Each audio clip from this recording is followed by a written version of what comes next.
There's an incredible story about your dog, Shane. How were you separated from your dog, Shane? And what bizarre place did you last see Shane? I referred earlier to when the Brits hit the house in 1971, they took the dog. And then a year later, when I was in Long Cash, they used to raid the cages. They would come in very, very large numbers and take the prisoners out and put us up against the wire, spread eagle us against the wire, and searches and rack the huts. We were in corrugated iron Nissen huts, very like what you see in the old footage of Colditz.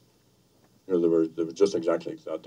We called them cages. They were compounds of barbed wire compounds, maybe five huts. 4 huts. 4 huts. He was in the smaller cage than me. And there were sleeping quarters for 2.5 huts. It was a huge mix of people. There were country people, city people, whippersnappers, kids, elderly men, like there were men interned who were in their 70s. So there was a whole mixture, and it was communal living, which was obviously difficult for the older ones. So I forget the question, but the dog, right? Okay. So during this raid, there's my dog, and I said, "You traitor!"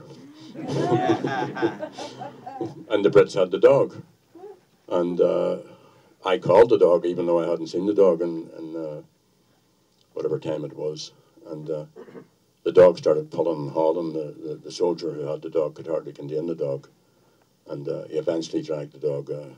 He was a lovely dog. And do anybody here like dogs? He was a German Shepherd.